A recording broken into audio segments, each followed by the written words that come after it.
Has there ever been a production that's been easy, where it looked easy and it was easy?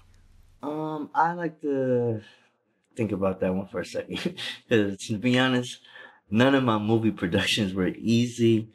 But if I had to pick one, I'd probably pick my first movie, one of my first movies, which was called The Crib. It was an urban comedy that went to Blockbuster Video.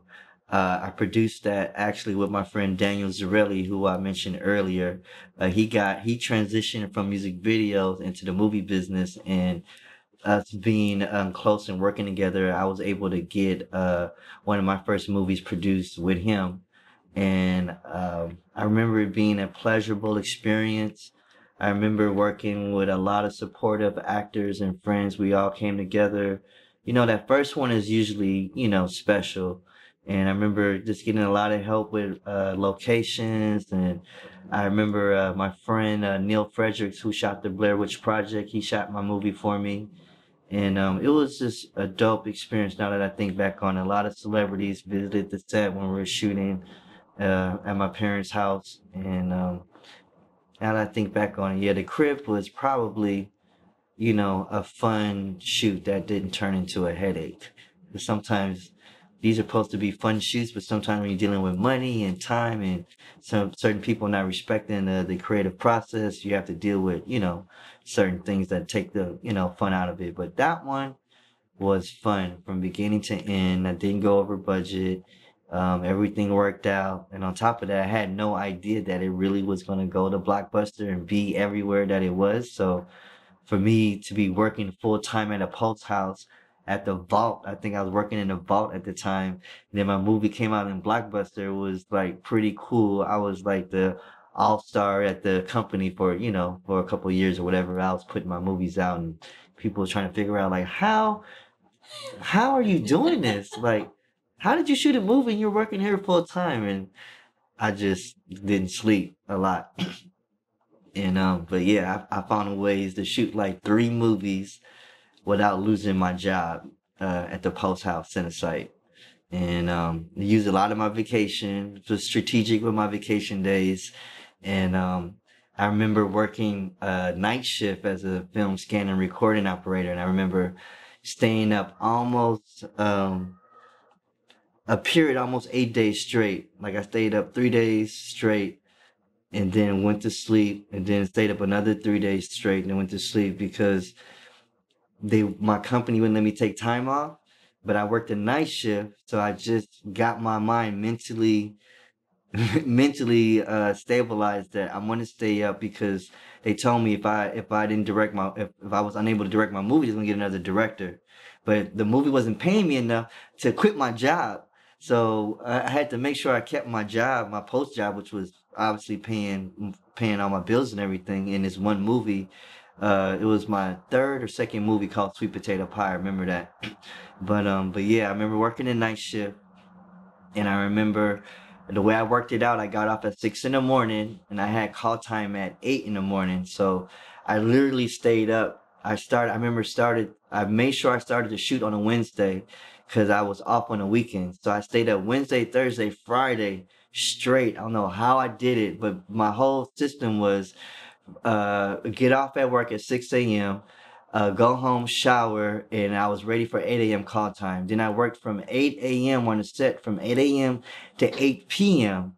And then I was able to take a nap for an hour or so to get to work for 10 p.m. because I worked from 10 p.m. to 6 a.m.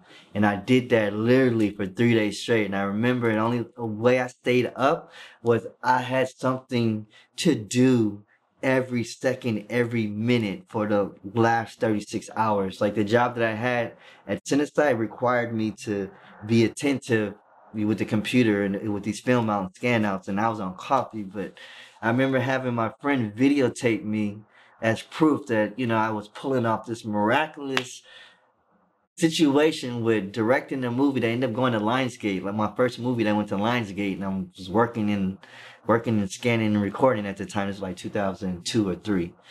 And yeah, but yeah, it was a crazy feeling when you're passionate and dedicated, and you have a chance and opportunity. And I chose to keep both. I was like, man, I can't quit my job for. I was making under $10,000 or something for doing a movie. It should have been way more than that. But yeah, that was a pretty interesting situation when I pulled off the movie Sweet Potato Pie. I did well, not the black version, but the urban version to a successful film, which was called American Pie. So I was known for coming up with like the spin-offs of these successful, films, like Single White Female, I did Single Black Female. Passion of the Christ, I did JC in the Hood. American Pie, I did Sweet Potato Pie. These were titles that I picked that I knew that was going to be sure shot, but at least getting my name and stuff out there. Like, because when you're shooting, you want to make sure that you shoot things that's going to sell. You don't want to shoot something that wasn't going to sell. So I always picked a movie that was super successful, and then I flipped it into like what it would be like if it was made, in the inner city of Los Angeles. You know what I mean? And that template for me worked a lot. It still works, actually. Would you actually walk into Blockbuster? How would you approach Blockbuster Video? Oh no, I would get a major distribution deal that would just put me everywhere. Oh, I see. So you actually never No, tried. I never had to deal with the Blockbuster executives or accounts, whatever. My distribution deal, which was by a major distributor, had the relationships with the major studios. So once you sold your film to a major studio like Lionsgate, they make sure that it comes out on TV and DVD and, everywhere that a movie like that would be seen. How was that to go into Blockbuster and It see was your film? phenomenal because I remember one year I had like 3 or 4 movies in Blockbuster at one time, and it was a crazy feeling before it actually transitioned to everything becoming digital and everything being streamed online. But at a time, I had like 3, 4 movies at Blockbuster at one time, and it was a very good feeling to walk into Blockbuster and see my movies next to like The Rock or Samuel Jackson or Will Smith. Like it was pretty a good feeling, to see that my hard work ended up on a major show. And that is what gave me the energy to keep going more and to shoot for bigger and better, films. And I'm still here. I just put out my first movie in the theater, Compton's Finest. We released through Cinemark, and it did pretty well. And I'm expecting to release more movies this year independently through the theater. Figured that out now. I figured it all the way out from script to the big screen as an independent production company, and it's very hard to I don't want to say master, but to kind of figure all that out.